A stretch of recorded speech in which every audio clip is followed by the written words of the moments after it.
ဒါဟာလူသားတွေတမိုင်းတစ်လျှောက်ပထမဆုံးအကြိမ်အဖြစ်ရိုက်ကူးနိုင်ခဲ့တဲ့ခလောက်မွေသားဖွားခြင်းဆိုင်ရာတန်ဖိုးရှိတဲ့ရုပ်တံမှတ်တမ်းပဲဖြစ်ပါတယ်။အခြားမွေအများစုနဲ့မတူတာကတော့သူတို့ဟာဥပြီးသားဖောက်တာမျိုးမဟုတ်ပဲခန္ဓာကိုယ်ထဲမှာအကောင်ထဲအပြည့်အဝဖွံ့ဖြိုးပြီးသားမွေပေါက်စလေးတွေကိုတကောင်ပြီးတကောင်ဓာတ်ရိုက်မွေးဖွားတာဖြစ်ပါတယ်။ဒါဟာတာမန်အတိတရားတွေကိုပြောင်းပြန်လှန်ပစ်လိုက်တဲ့တက်ရှိတွေရဲ့မွေးဖွားခြင်းအမှုပညာတစ်ခုပါပဲ။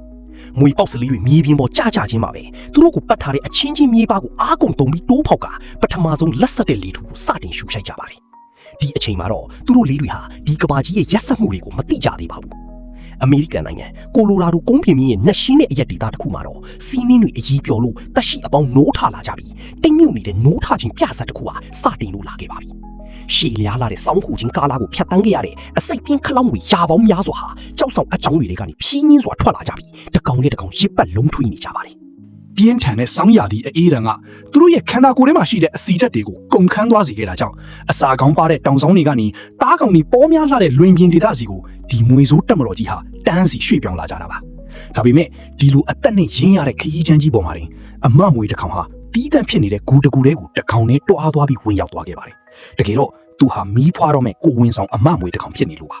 ခန္ဓာကိုယ်တွေကတားလောင်းလေးတွေတနေ့ထက်တနေ့ကြီးထွားလာပြီးတဲ့နောက်မှာတော့ဘေးကင်းပြီလို့တေးကြတာနဲ့မွေမိခင်ကြီးဟာစတင်ပြီးမီးဖွားပါတော့တယ်။မွေအများစုဟာဥပြီးတားဖောက်လေးရှိပေမဲ့ခလောက်မွေလေးရဲ့မျိုးပွားပုံကတော့တကယ့်ကိုထူးခြားပါတယ်။သူတို့ဟာမွေလေးတွေကိုတိုက်ရိုက်မွေးဖွားတာဖြစ်ပြီးတစ်ချိန်မွေးရင်10ကောင်ကနေ15ကောင်အထိမွေးတက်ကပြင်းပြအားဖြင့်တော့တသားကို9ကောင်လောက်မွေးဖွားလေးရှိပြီး3နှစ်မှာတစ်ချိန်သာမျိုးပွားကြတာပါ။မွေးဖွားလာတဲ့မွေပေါက်စလေးတိုင်းဟာပါလွာတဲ့အမီးပါလေးတစ်ခုနဲ့ပတ်ထားပြီးသူတို့ဟာအဲ့ဒီထဲကနေရုံထွက်ဖို့ကြိုးစားကြပါတယ်။ပြီးရင်တော့အမေဖြစ်သူရဲ့ဘေးနားမှာမိနစ်အနည်းငယ်လောက်ပဲနေပြီးတာနဲ့ချက်ချင်းပဲအတီးတီးခွဲခွာသွားကြကကိုယ်ပိုင်လွတ်လပ်တဲ့ဘဝကိုစတင်ကြပါတော့တယ်။ခလောက်မွေပေါက်စလေးတွေဟာမွေးဖွားကလေးကအစိတ်ဆွဲနဲ့အစိတ်အိတ်တွေပါလာတာကြောင့်အစိတ်ကိုထုတ်လုပ်ပြီးထိုးထည့်နိုင်စွမ်းရှိပါတယ်။တစ်ချိန်ထုတ်တဲ့အစိတ်ပမာဏဟာအကောင်ကြီးတွေထက်နည်းနိုင်ပေမဲ့သူတို့ရဲ့အစိတ်ဟာလူသားတစ်ယောက်ကိုသေစေနိုင်လောက်အောင်ထိလုံလောက်ပါတယ်။ခလောက်မွေပေါက်စလေးဟာအမေဘေးမှာခဏတာနေပြီးတဲ့နောက်အစာရှာဖို့အတွက်တကောင်တည်းထွက်လာခဲ့ရကရှင်ကလေးတကောင်ကိုတွေ့ရှိသွားပါတယ်။သူဟာလင်းမြန်စွာပဲဝင်ရောက်စီးနှင်တိုက်ခိုက်လိုက်တာကြောင့်ရှင်ကလေးဟာထိတ်လန့်တကြားနဲ့လွတ်မြောက်ဖို့ရုန်းကန်ပြီးထွက်ပြေးဖို့ကြိုးစားပါတော့တယ်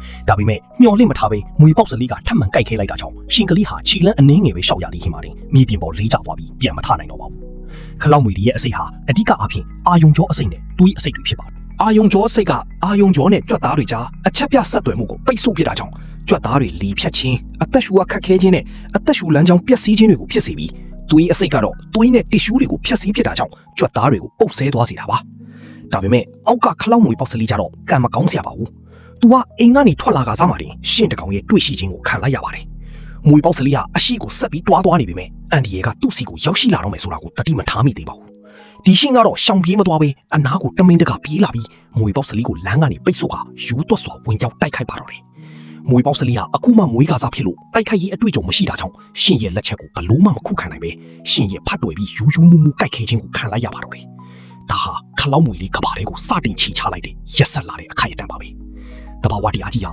အားနေသူဘက်ကနေဘယ်တော့မှပတ်လိုက်မရက်တည်ပေးပါဘူး။ခြေလန်းတိုင်းဟာအသက်နဲ့ရှင်ရတဲ့တိုက်ပွဲတွေကြီးပါပဲဗျာ။ဒီလိုခလောက်မွေတွေရဲ့ထူးခြားဆန်းပြတဲ့သားဖွားမှုနဲ့တဘာဝတရားရဲ့ရှင်သန်မှုတိုက်ပွဲအပေါ်စာဖတ်ပရိသတ်တို့ရောဘလို့ထင်မြင်မိကြလဲဗျာ။မိမိတို့ရဲ့ထင်မြင်ချက်တွေကိုကွန်မန့်မှာမျှဝေပေးခဲ့ကြပါဦး။